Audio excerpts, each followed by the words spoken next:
Hello, Karmen. Welcome to the third edition of the Data Innovation Summit here in Stockholm.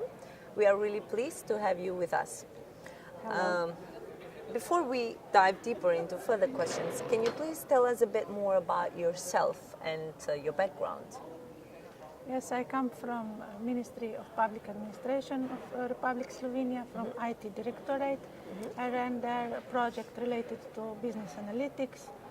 My background is from informatics, and I have also PhD from quality. That are the fields which I covered also in my past. Great. Karmen, we are gathered today to speak all about data-driven innovation, which has changed the world, and it's changing every day.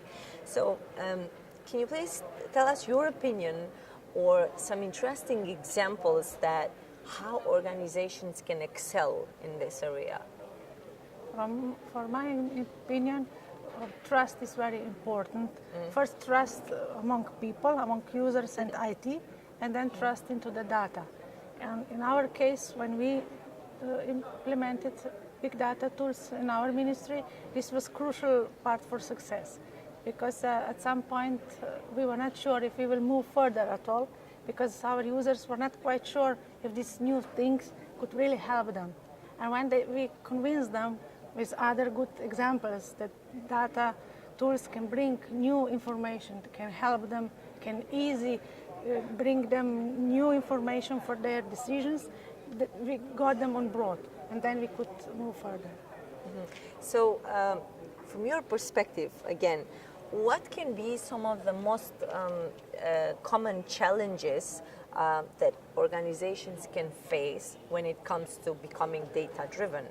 And what can be some of the implications in case these challenges were not overcome?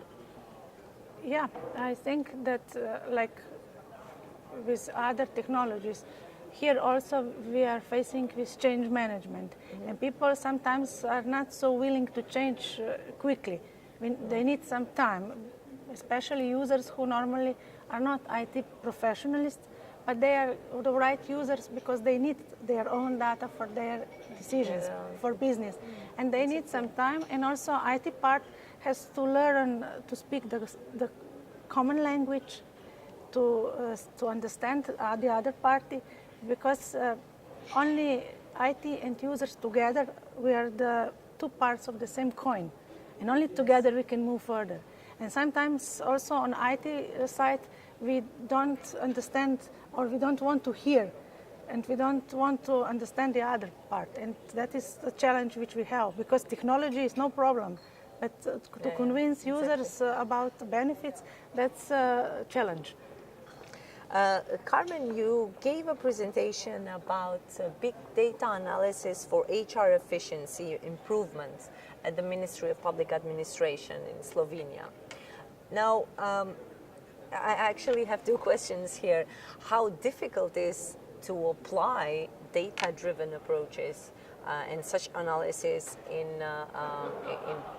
such administrations, okay, in ministries? So, can you please just tell us a bit more about your presentation and your comment on this sub-question? Yeah, as you might know, public administration is not the most development place in the world, and also technology is maybe not the most developed, but nevertheless, also public administration needs good decisions. Also, our decision makers would like to have some estimations, would like to know more, but this gap from now to tomorrow is quite big, and our lesson learned was this, that we have to listen each other, and that we have to bring good examples to convince users why would they do this, why would they do some kind of big data. And last but not least, in terms of GDPR, we were dealing with personal data, and that was quite a big challenge.